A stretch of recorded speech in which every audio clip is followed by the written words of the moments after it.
আচ্ছা, জোনাকি বিশ্বাস আর কথা বলে তো আমার ধ্রুব Mittir as a husband better and as a lawyer? Nothing serious, just asking. ধ্রুব মিত্তির মতো সৎ সত্যেন্দ্রী উকিল আজকের দিনে কজন আছেন বলুন তো? সমাজটা একেবারে অন্যায় অনৈতিকতায় ভরে গেছে। আপনার মতো ন্যায়ের রক্ষককে মানুষজনের যে খুব প্রয়োজন, যাকে তারা চোখ বন্ধ করে সুবিচার পাওয়ার জন্য ভরসা করতে পারে। আচ্ছা উকিল বাবু, আমাদের একটা কথা দেবেন?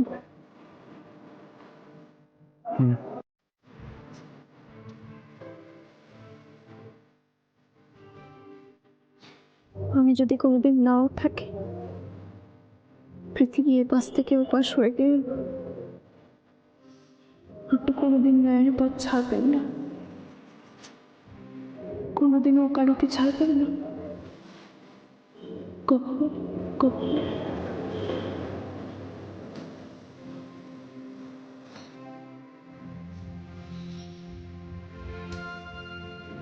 কথা দিচ্ছি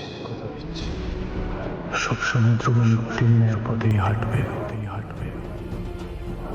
কখনো ওকালতি ছাড়বেন।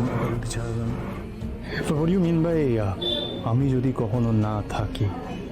মা, এটা বুঝলাম না, তুমি কোথায় যাবে? আমাকে ফাঁকি দিয়ে কোথাও বেরোনো পালানোর কোনো হ্যাঁ কি না? জোনাকি বিশ্বাস, আমরা সবসময় একসাথে কেস লড়বো। তুমি আমায় সাপোর্ট করবে, আমি তোমায় সাপোর্ট করবো। That's how life becomes very simple, তাই না? নাকি তোমার কি অন্য কোনো প্ল্যান আছে আমার এগেনস্টে আবার দাঁড়াবে কি? সেটা তো সময় বলবে। আমি আপনার বিরুদ্ধে লড়ি কি সঙ্গে? আমাদের সম্পর্ক তো 7 জন্মের। আমার থাম্মি শোলাচরণ মিত্তিরকে সেম জিনিসটা বলে, কবির সম্পর্ক নাকি 7 জন্মের। দ্যাটস ফেয়ার না? চল ডিল। ধ্রুব মিত্তির আর জোনাকি বিশ্বাস 7 জন্ম একসাথে থাক। চলো পাক্কা। ডান।